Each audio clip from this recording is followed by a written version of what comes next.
What's going on, everybody? We have had some great speeches today. I've got a lot out of it, and the feedback I've heard is that many of you feel the same way. And as I look at what all these speeches had in common, it's this concept of the hero's journey. There's something deep about that. We all have this longing inside to take our own hero's journey, and also some resistance to it. I'm sure many of you can relate to that. This idea that you have to dig deeper and find your own unique gifts that you were bestowed and use them for something that's meaningful and even profound. Now, when we take this journey, what we find is a lot of fulfillment out of life, maybe even meaning, you could say. It also can force us to find some of our deepest wounds that have kept us from being happy and kept us from performing at our best. Can anybody relate to that? Is there anybody who's here right now for any other reason than that? You came to listen to speakers because you wanted to sort of find what little key is going to unlock your own hesitation to go take the journey you want. Well, my goal is that when every one of you leaves here today, you start the next step of your hero's journey, or maybe you start it for the first time. And we're going to talk about both the resistance to doing that and a practical framework that you can take to use all the information that every speaker has given you and actually start applying it to make progress. Is there anybody here who doesn't want more wealth? Who doesn't want better relationships? Who doesn't want more freedom? Or doesn't want to be more fit? Right? All of us recognize that that's the life we want, but something holds us back from pursuing it. And I would offer to you that oftentimes it's this deep, deep fear that we have of giving our very best and then failing. There's almost nothing scarier in life than to give your very, very best and fail at something. And that is often greater than the fear of staying the same, which is where we are. Yet that longing doesn't go away. You all come here today. I come all the time. We listen to these videos. We're trying to find what is it that I'm missing that will help get me on that journey. And that's what I'd like to share with you all. I'll start with my story, what I learned in the challenges that I faced in my own hero's journey. Backtrack about 5 years. I'm a police officer. I desperately want financial freedom. I know I'm being called to that. I know I'm going to do it through owning real estate, and I need money to buy rental properties. So I'm doing all that I know. I'm working 100 hours a week, sometimes more. I'm sleeping 2 to 3 hours a night, usually in my car. My health is very strained.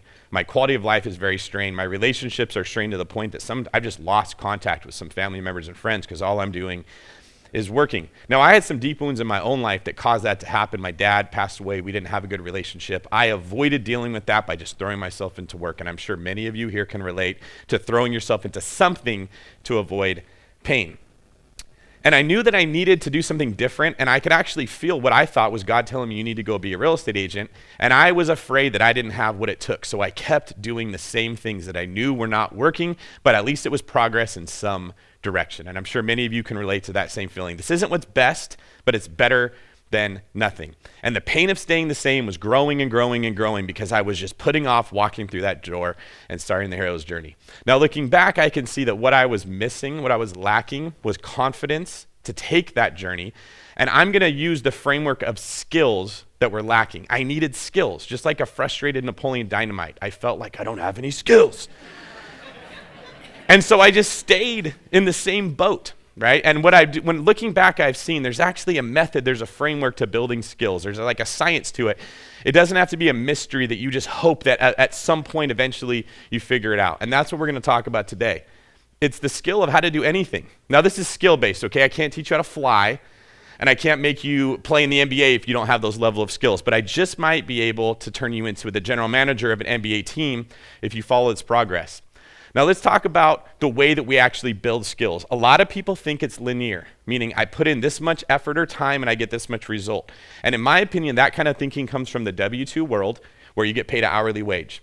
I work X amount of hours, I get X amount of money. But life does not work that way when you are building skills. What actually happens is that you start off really sucking for a long time, and then finally things click in place, and all of a sudden it feels easy.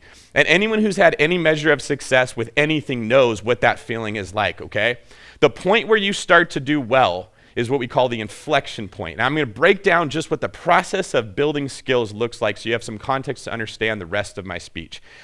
In the beginning, you will find yourself interested in something, but not committed to it. So think about you want to start a martial art, or maybe you want to go to the gym and you want to work out more. You don't just jump in. Most people don't do that. You just start the tinkering phase where you watch videos of other people, maybe some MMA videos, and you talk to your friends about it a little bit. Maybe you want to start a business, but you don't know how, so you start listening to Gary Vaynerchuk all the time, and you're trying to learn something, but you're not committed. We call that the tinkering phase, okay? At the point where you actually become committed, we call those the blade years, and it's because like if you look at this hockey stick of success, you're holding onto the blade. The blade years are what stops most people from accomplishing anything. That's where they quit. This is where you suck. You're putting in a lot of time and a lot of effort, and you're not getting a return. And what I'm passionate about is teaching you how to improve the process and the speed at which you can get through the blade years to get to that inflection point. Because when you hit that, that's when you're going to be successful and you're going to like it. And on the other side of the inflection point is surging growth. So I'll give you an example of how this worked in my own life, unrelated to business. You wouldn't think so from looking at me now, but I used to be incredibly skinny. And I was very insecure about that. I used to buy t-shirts with extra long sleeves just because I didn't want everyone to see how skinny my arms are, especially as a young man. It was terrible. So as soon as I started working out, the first thing I wanted to do was go work out my biceps. And it's a very simple thing. You hold your elbows into your body and you make a movement just like this, and that's how you work out your bicep. And what I found is that I couldn't actually even get a bicep workout in. And the reason is that my wrists were not strong enough to hold the bar to actually get a bicep workout. My wrists would get tired before my biceps would. So I had to go through this period, the blade years, of strengthening my wrists. And then finally they got strong enough, and then I found my forearms weren't strong enough. My forearms would get too tired that I couldn't even get a bicep workout in. It was very frustrating. And if you had just measured my biceps at every workout, it would have looked like I was making zero progress and I should quit. I am not making progress on what my goal is. But things were coming into place that I couldn't see. And when those two things got strong enough, eventually I could work out my bicep, and I got progress pretty quickly. And then all my insecurities went away and the pain went away, and that was what I was really looking for, right? That's where most of us quit, because we don't understand that things are coming together that we can't see. So I want to give you a method that we can reverse engineer success from the point of the inflection point backwards so you can get through that faster and maybe stay encouraged when you're in there. My example was weightlifting, but this comes up in a lot of other things. So I also played basketball in high school, and I was very passionate about it, and I was really good, but I had asthma, so I would get tired faster than everyone else would, and my performance would plummet. I would look good for the first third of practice, and then I would look terrible. And if you just looked at my results, if you measured stats, you'd think that kid sucks. What I had to do was actually start going after practice to work out more and get more cardio so that my skills could actually be useful, because they became useless when I had no cardio left. That was another example of how everything had to come together. Imagine a baseball player in the minors and they're crushing it and they get called up to the majors, but they're not used to major league pitching. The pitchers have scouting reports against them that know what they like and what they don't like. They haven't seen that much movement on the ball. They haven't seen pitching this quickly. They look like they suck. And they will continue to have statistics that look like they suck as their brain figures out the new speed at which they're doing, their reflexes improve, they learn how to hit against different defenses, and then all of a sudden, overnight success. So many of us have goals and we never reach them because we stop, because we don't realize we're making progress to get to that inflection point, because you can't see it. That doesn't mean it's not happening. I first understood the theory that I'm going to explain to you guys from the book The One Thing, written by Gary Keller and Jay Papasan. And in that book, they talk about how a 1-inch domino can knock down another domino that's 1.5 times bigger. And if you do this, by the time you hit the 23rd domino, you can knock down something that's the size of the Leaning Tower of Pisa. And by the 51st domino, you can knock down something that's the size of Mount Everest. It's massive. Most of us, when we start a journey, are just knocking over that first domino, and it doesn't seem like it's really getting us anywhere, and it gets very discouraging. But if you continue down that process, you get to the point where you have massive momentum and things are very easy. So for someone who's already been working out, is in pretty good shape, you put them into a sport, they're going to pick it up really quick. They've already got a lot of dominoes of momentum that they didn't realize that would be there. If you take somebody in a W-2 job who's crushing it at their job and they're great at sales and they go start a business, their business is going to start a lot faster than a person who doesn't have those skills at all. They just haven't lined up enough dominoes and pushed them over yet. And when we compare ourselves to the person who's on their 18th domino and we're on our second, well, that's all the encouragement that your subconscious needs to say you shouldn't do it because you're going to fail, which is what we're all afraid of. And we just don't recognize we might actually be doing very good to be on the 3rd domino, but we're comparing ourselves to somebody who's on the 30th. So I've come up with 4 rules to capitalize on this power of domino theory because it's so powerful. In fact, if you look at who's successful, like let's take The Rock. Everyone sees how good Dwayne Johnson is doing right now. He could probably be president at some point. The Rock just started a tequila company. what the heck does that guy have to do with tequila? It looks like he doesn't even drink it. Why is his tequila company crushing it? Because he's got so much success with other dominoes that he's knocked over. He's just throwing another string onto that line, and so he's doing well. And we all look at that and say, oh, he can do everything. Why can't I get it? Because he spent 20 years creating momentum of knocking down dominoes. And that momentum is so important when it comes to actually seeing success. So rule number 1 is that I never let a domino fall without knocking over another domino. Imagine how much effort it takes to push over a domino. You're just pounding and pounding and pounding at this goal, and you're trying really, really hard to get there. And then you finally accomplish that goal. Maybe it's working out, right? Exercise. And you get to the point where you can work out every single day, and building those habits was very difficult. And then you pat yourself on the back and say, okay, good job, I work out every day. The smart people say, now I'm going to take this momentum and attack my diet. I'm going to find a way to eat healthier every day because that's easier when I'm working out every single day. And now you're starting to create momentum. Can you see how those two things working together could get you a better result? And then maybe you throw in strength training onto that, right? The idea is you do all this effort to knock something over. You really want to make sure that you now take that momentum into the next thing. Because diet would have been super hard to start from nowhere. But if you've got the momentum of working out and exercise already built into this, and that's something that matters to you, it's easier to overcome the bad habits that were holding you back. Rule number 2 is that you don't ever want to knock over dominoes that are the same size, but this is where so many people get stuck, especially people that are living in the W-2 world, where they do the same thing every day, they get the same raise every year, 3%, they put their money in the same 401k plan, they go through the same process, and they get the same retirement as everybody else. They're actually waiting for someone else to bring them opportunity. They're waiting for someone else to give them an opportunity to be great, and that's what you never want to do. You can knock over dominoes that are 50% bigger than the one you knocked over yesterday. And we don't do that because we're afraid of trying and failing. Once we hit comfortability and we say, I can knock over a domino, I just want to knock over that same domino over and over and over because then I get to feel successful. But you're robbing your future self of what you could have created by that momentum. You don't get to something the size of Mount Everest by knocking over the same domino. So that's something that I want to encourage everybody here. Once you've accomplished something, ask yourself, how could I accomplish something bigger? Rule number 3, don't knock over random dominoes hoping that they just knock over others. I see this all the time. These are the people that start with one multi-level marketing company and then they jump to the next one. They start with one diet fad and then they jump to the next one. They're constantly getting a new job. They go from shallow relationship to shallow relationship hoping, I hope this is the one, right? You don't ever want to be addicted to hopium.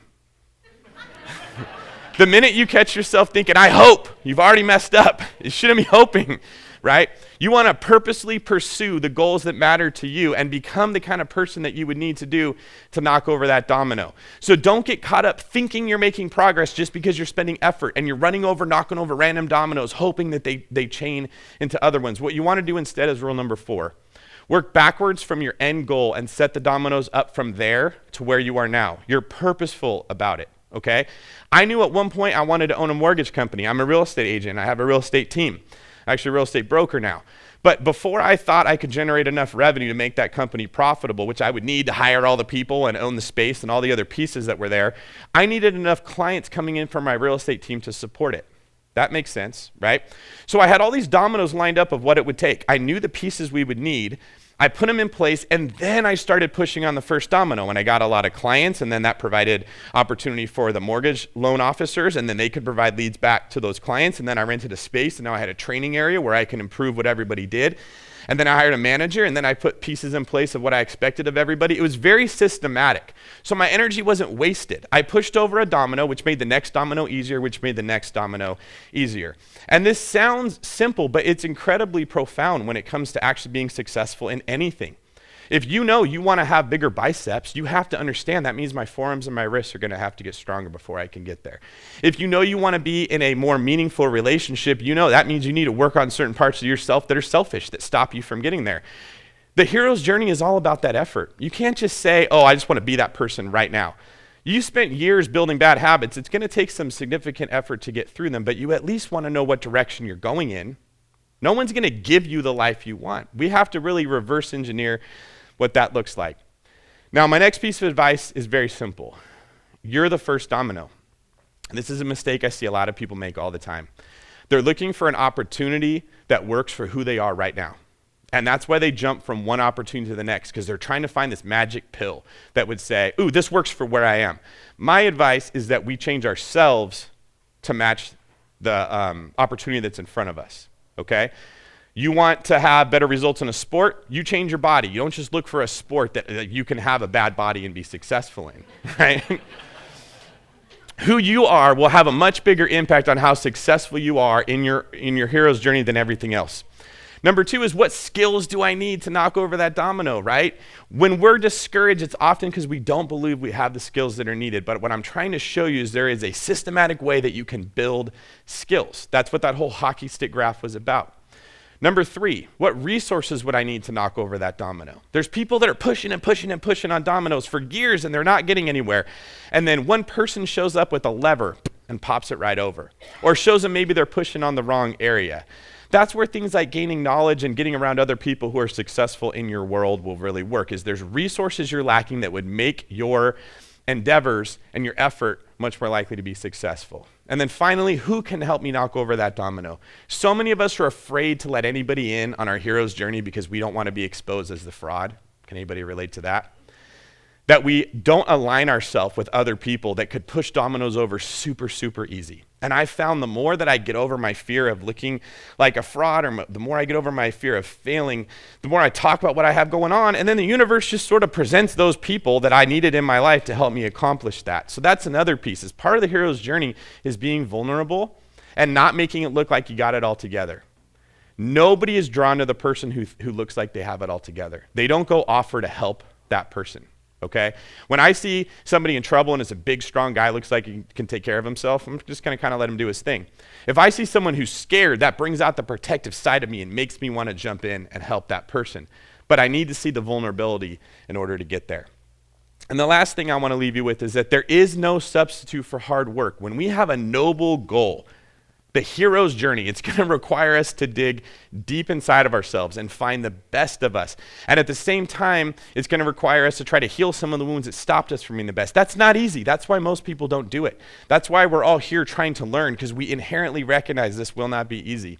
It is going to be hard work, but purposeful work is better than random work. I would challenge everybody here to think about what they want and mentally line up what dominoes they think they would need to have in place to push over to get there. And then share that with somebody else that loves you, that you care about, that can maybe replace some dominoes that we're missing. And once they're lined up, then put your energy into pushing over that domino. Never let a domino fall without knocking over another one. Don't settle for the same size dominoes over and over and over. Continually test yourself. That is what will make you feel like the hero that you can be and will put you on that hero's journey. Thank you guys very much.